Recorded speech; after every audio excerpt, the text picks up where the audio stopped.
السلام عليكم ورحمة الله وبركاته.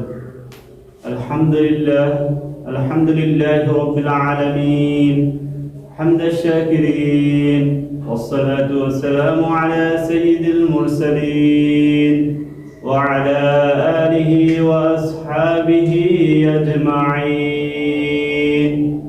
فأعوذ بالله من الشيطان الرجيم.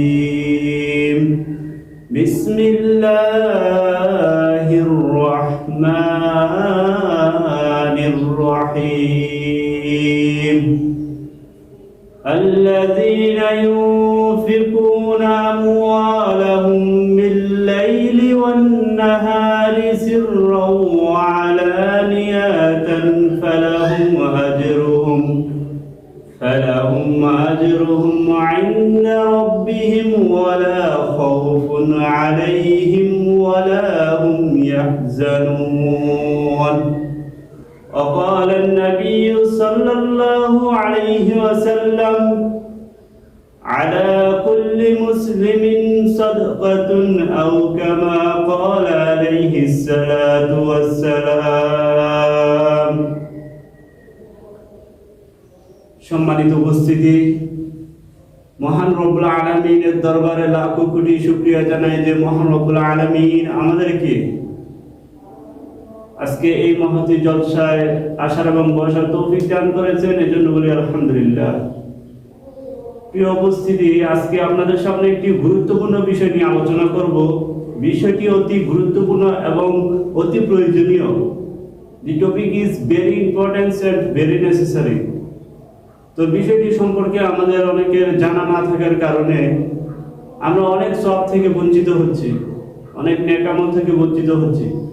তো বিষয়টি অবশ্যই আমাদের জেনে রাখা উচিত। তো বিষয়টি হলো যে দান সদকার গুরুত্ব ও ফজিলত, the importance donate of gifts. তো দান সদকার গুরুত্ব এবং ফজিলত অনেক রয়েছে, আর আল্লাহ তাআলা পবিত্র কোরআনে এ সম্পর্কে অনেক জায়গায় বলেছেন। দান সদকার বিষয়ে এবং যাকাতের বিষয়ে আল্লাহ তাআলা বহু জায়গায় আলোচনা করেছেন। তো তার মধ্যে উল্লেখযোগ্য যে সূরাতুল বাকারার 261 নাম্বার থেকে 274 নাম্বার আয়াত পর্যন্ত আল্লাহ তাআলা এখানে বিস্তারিত আলোচনা করেছেন। তো সেই সম্পর্কে আমি আপনাদের সামনে আলোচনা করব। তো 261 থেকে 274 নাম্বার আয়াত পর্যন্ত এই আয়াতগুলো থেকে আমরা যা শিক্ষা পাই সেই শিক্ষাগুলো আমি সংক্ষিপ্ত ভাবে আপনাদের সামনে আলোচনা করার চেষ্টা করব ইনশাআল্লাহ। প্রিয় সুধী, আল্লাহ তাআলা আমাদেরকে সম্পদ দান করেছেন। তো এই সম্পদ আল্লাহ তাআলার রাস্তায় ব্যয় করতে হবে। আর যারা তাদের সম্পদ আল্লাহর রাস্তায় ব্যয় করে, সেই সম্পদ তাদের জন্য কল্যাণ বয়ে আনে। আর যারা তাদের সম্পদ শয়তানের রাস্তায় ব্যয় করে, খারাপ কাজে ব্যয় করে, সেই সম্পদ তার জন্য কি অকল্যাণ বয়ে আনে, সেই সম্পদ তার জন্য জাহান্নামের কারণ হয়ে যায়। তো আল্লাহ তাআলা সূরাতুল বাকারা 261 নাম্বার থেকে 74 নাম্বার আয়াতে এখানে যা যা বলেছেন সেগুলো এক নাম্বার হলো যে নাম্বার 1, যে কেউ যদি 1 টাকা আল্লাহর রাস্তায় দান করে আল্লাহ তাআলা তাকে 700 টাকার সমপরিমাণ সওয়াব দান করেন। সুবহানাল্লাহ।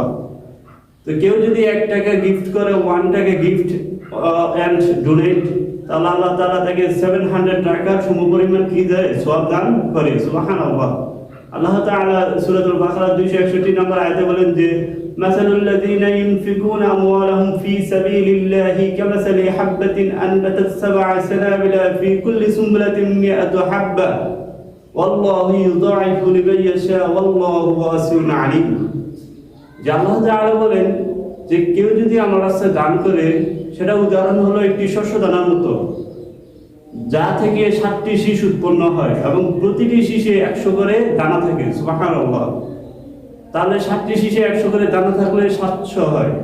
তারপরে আল্লাহ তাআলা বলেন যে ওয়াল্লাহু ইউযাইফু লিমান ইয়াশা, আল্লাহ যদি চান আরো বহুগুণে বৃদ্ধি করে দিতে পারেন। সুবহানাল্লাহ। ওয়াল্লাহু ওয়াসিউন আলীম। আর আল্লাহ তাআলা কি?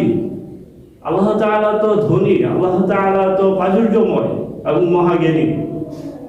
তাহলে আমরা বুঝতে পারলাম যে 1 টাকা যদি আমরা দান করি, আল্লাহ তাআলা তার বিনিময়ে আমাদেরকে 700 টাকার কি নেকি আল্লাহ তাআলা দিয়ে থাকেন। সুবহানাল্লাহ।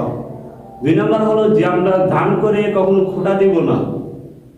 যে আমরা যাকে দান করি বা যাকে আমরা সদকা করি বা যাকে সাহায্য করি তাকে কি করব না, খোটা দিব না যে আমি তো তোমাকে দান করেছিলাম, যে আমি তোমাকে ওই বিপদে সাহায্য করেছিলাম। না, একথা কখনো তাকে বলে তাকে কষ্ট দিব না।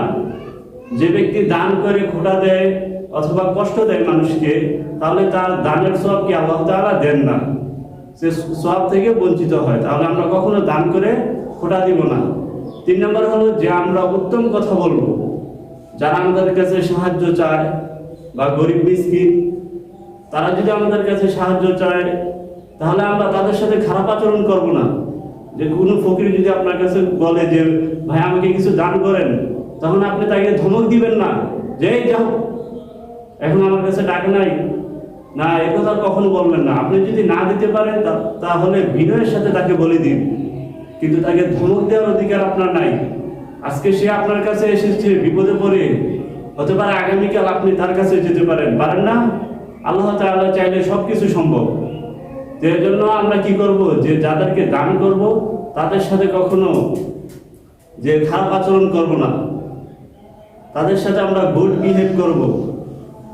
তাহলে 4 নম্বর হলো যে আমরা যাকে দান করব আমরা গোপনে দান করব। গোপনে দান করা কি চেষ্টা করব, যে লোক দেখানো আমরা দান করব না, যে ডোনেট করব না, যে পাবলিশ হওয়ার জন্য যে আমাকে মানুষ দানবীর বলবে, না, এই জন্য আমরা দান করব না। আমরা দান করব কেন? আল্লাহ তাআলার জন্য, একমাত্র আল্লাহ তাআলার সন্তুষ্টির জন্য আমরা কি দান সদকা করব। তাহলে 5 নম্বর হলো যে আমরা উত্তম জিনিস দান করব, যে আমাদের পিওর অ্যাসেট, যেটা ক্লিন, যেটা একদম পিওর খাঁটি, যেটা কি আমাদের হালাল সম্পদ, সেখান থেকে দান করব। আমরা হারাম সম্পদ দান করব না। 6 নম্বর হলো যে আল্লাহ তাআলা যাকে ইচ্ছা থাকে সম্পদ এবং ইলম দান করেন। তো আমাদের উচিত আমাদের সম্পদ এবং ইলম কি আল্লাহর রাস্তায় ব্যয় করা, সৎ কাজে তা ব্যয় করা। আর যারা সেগুলো অসৎ কাজে ব্যয় করে আল্লাহ তাআলা তাদেরকে কঠিন আযাব দান করেন। 7 নম্বর হলো যে শয়তানের কথা না শোনা, যে শয়তান আমাদেরকে কি দারিদ্রতার ভয় দেখায়। আর আল্লাহ তাআলা বলছেন যে আমি হলাম ধনী, তোমরা যা চাইবে আমি তোমাদেরকে তাই দিব। আর শয়তান বলে না না, দান করো না, দান করলে তোমার টাকা পয়সা কমে যাবে, তুমি যাকাত দিও না, যাকাত দিলে সম্পদ কমে যাবে। তো ডোন্ট বি লিসেন সে শয়তান, শয়তানের কথা আপনাকে শুনবো না, আল্লাহর কথা শুনবো। তারপরে 8 নম্বর হলো যে আমরা যা দান করি এগুলো আমাদের জন্য কল্যাণ বয়ে আনে, আমাদের বিপদ আপদ দূর করে। রাসূল সাল্লাল্লাহু আলাইহি ওয়াসাল্লাম হাদিস শরীফে বলেন যে ইত্তাকুন নার বিশাক্কি তামরাতিন, যে তোমরা জাহান্নামের আগুন থেকে বাঁচো খেজুরের অর্ধেক দান করে হলো। সুবহানাল্লাহ। তাহলে দানের ব্যাপারে কতটা গুরুত্ব রাসূল সাল্লাল্লাহু আলাইহি ওয়াসাল্লাম দিয়েছেন। তিনি বলেন যে খেজুরের অর্ধেক দান করে হলো জাহান্নামের আগুন থেকে বাঁচো। তাহলে আমরা অবশ্যই বেশি বেশি দান করার চেষ্টা করব। আরেক হাদিসে বলেন রাসূল সাল্লাল্লাহু আলাইহি ওয়াসাল্লাম যে আলা কুল্লি মুসলিমিন সাদাকাতুন, যে প্রত্যেক মুসলমানের জন্য আবশ্যক সদকা করা। সুবহানাল্লাহ। তাহলে আমরা বেশি বেশি কি দান সদকা করার চেষ্টা করব।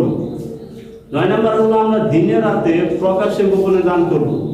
যে আল্লাহ তাআলা বলেন সূরাতুল বাকারা 274 নম্বর আয়াতে যে আল্লাযীনা ইউনফিকুনা আমওয়ালাহুম বিল-লাইলি ওয়ান-নাহারি সিররান ওয়া আলানিয়াতান ফালাহুম আজরুহুম 'ইনদা রাব্বিহিম ওয়া লা খাউফুন 'আলাইহিম ওয়া লা হুম ইয়াহজানুন।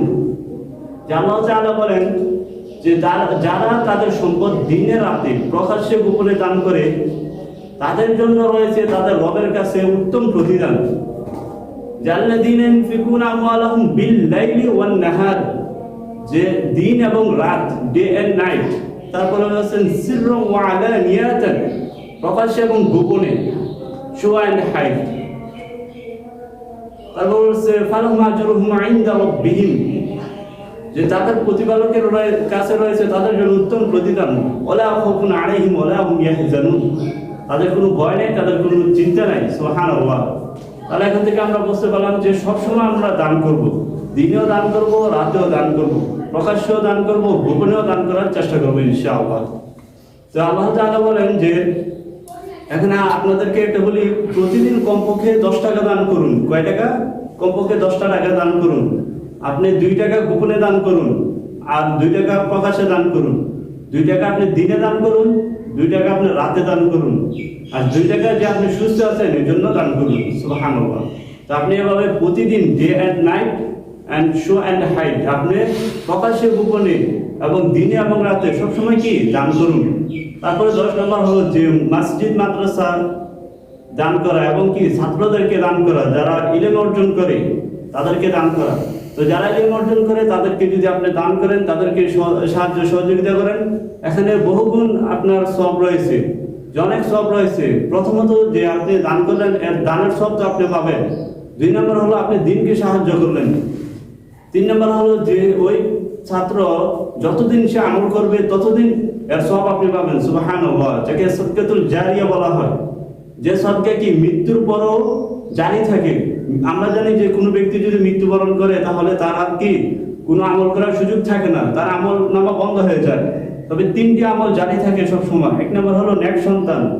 কোনো ব্যক্তি যদি মারা যায় আর তার যদি নেক সন্তান থাকে, সে সন্তান যতদিন আমল করবে ভালো আমল, তার সব কি পিতামাতার কবর থেকে পাবে। সুবহানাল্লাহ।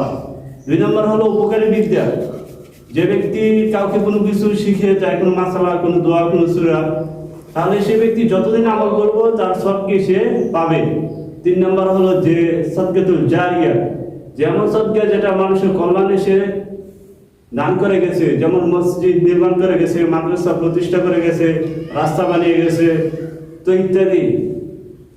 তাহলে আমরা বুঝতে পারলাম যে এগুলো দান করলে আল্লাহ তাআলা কি আমাদেরকে অনেক বৃদ্ধি করে দেবেন। রাসূল সাল্লাল্লাহু আলাইহি সাল্লাম বলেন, যে ব্যক্তি মসজিদ নির্মাণ করলো আল্লাহ তাআলা তার জন্য জান্নাতে ঘর নির্মাণ করবেন। সুবহানাল্লাহ।